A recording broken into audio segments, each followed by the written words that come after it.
हमारी भूमिका एक उन्नत ग्रह का होने से मार्गदर्शन करने की है, आध्यात्मिक उन्नति में सहायता और कभी कभी भौतिक स्तर पर भी। तकनीकी रूप से सबसे अधिक उन्नत होने के कारण हम भौतिक सहयोग देने की स्थिति में हैं।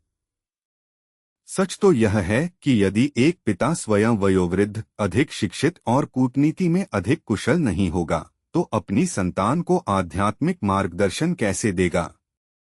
अगर संतान को भौतिक दंड की जरूरत हो तो, जो दुर्भाग्यवश कभी कभी होता है, तो क्या यह महत्वपूर्ण नहीं है कि अभिभावक संतान से भौतिक रूप से अधिक शक्तिशाली हों?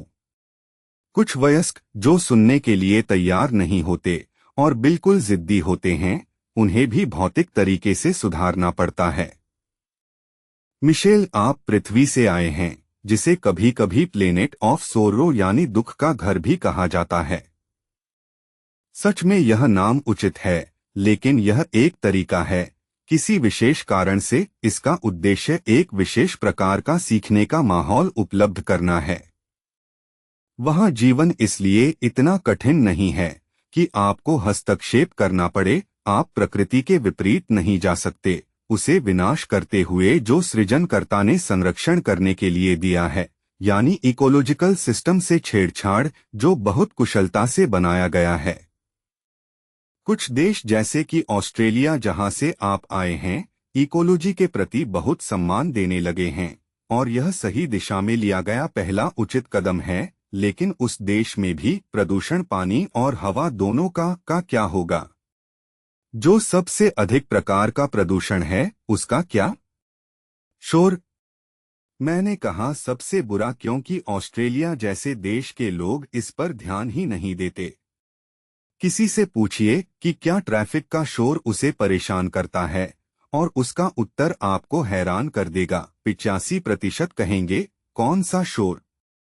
आप किसकी बात कर रहे हैं? ओह, वो शोर, हम तो उसके अभ्यस्त हो चुके हैं।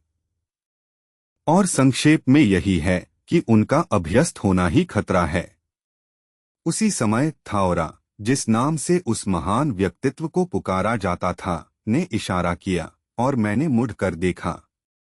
वह एक प्रश्न का उत्तर दे रहे थे जो मैंने मानसिक रूप से पूछा था। वह किस प्रकार से प्रतिशत की बात कर सकते हैं, और हमारे ग्रह के विषय में इतनी सटीकता से कैसे इतना जानते हैं? मुड़ते ही मेरे मुंह से अचंभे की चीख निकल पड़ी। मेरे पीछे ब्यास्त्रा और लटोली खड़े थे। यह हैरानी की बात नहीं थी, लेकिन जिन मित्रों को मैं लंबाई में 310 और 280 सेंटीमीटर का जानता था, वे अब मेरे ही जितने आकार के हो गए थे। मेरा मुंह हैरानी से खुला का खुला ही रहता, क्योंकि थाओरा मुस्का रहे थे।